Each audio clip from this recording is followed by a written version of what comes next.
Owona Enenguini, le Cameroun a réussi l'organisation de son Tchan.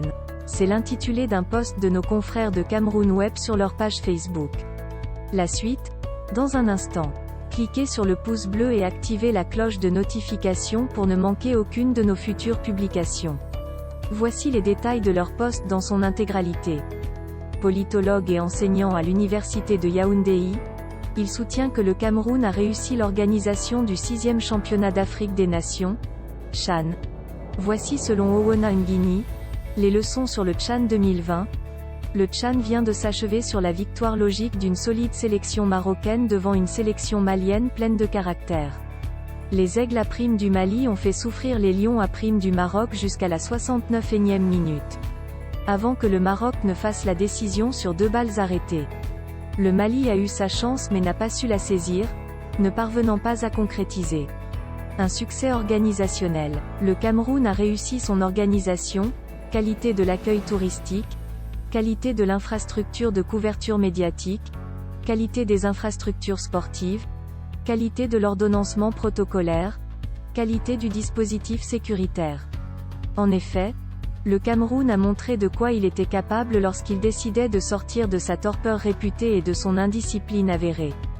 Le paradoxe camerounais est que ce pays si souvent critiqué pour ses problèmes d'organisation, dispose pourtant d'une logistique administrative exercée et d'un savoir-faire technocratique avéré qui peuvent lui permettre lorsque ses responsables y souscrivent, conduire une organisation largement conforme aux standards internationaux en la matière. Ainsi, les cérémonies d'ouverture et de clôture ont été du grand art, mettant en relief l'expertise relevée de ce pays en matière de scénographie. Un succès réputation. Le Cameroun a souvent une mauvaise image, ceci qui plus est, relève du fait de certains de ses ressortissants toujours prompts à dénigrer leur pays, à tort ou à raison. Souvent plus à tort qu'à raison. Ainsi, pour des raisons souvent liées à des arrière-pensées politiciennes, factionnalistes ou tribalistes.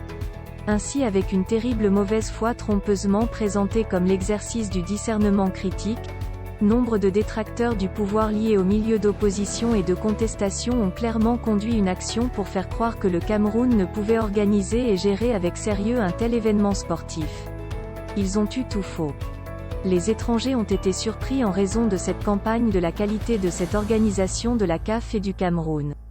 Ils ont pu découvrir que la réalité du Cameroun est plus nuancée et moins manichéenne que ce que certains milieux ont voulu leur faire croire.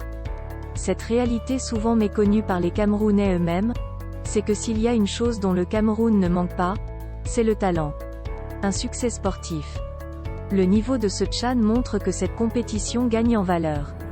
Certains matchs avaient une intensité de Cannes. De bonnes équipes se sont fait voir comme les Lions de l'Atlas, Maroc, les Aigles du Mali, le Sili national de Guinée ou les Amavubi du Rwanda. Si les Lions indomptables n'ont pu parvenir en finale, ils ont fait du mieux qu'ils pouvaient. Leur match contre les Léopards de la RDC fut d'une grande intensité tout comme celui entre les Éperviers du Togo et les Amavubi du Rwanda. Le Tchan progresse en qualité de jeu, même s'il y a encore du chemin à faire. C'est un bon levier de mobilisation pour rendre compétitifs les joueurs évoluant dans le championnat de leur pays. Un succès politique. Le Tchan est aussi un succès politique.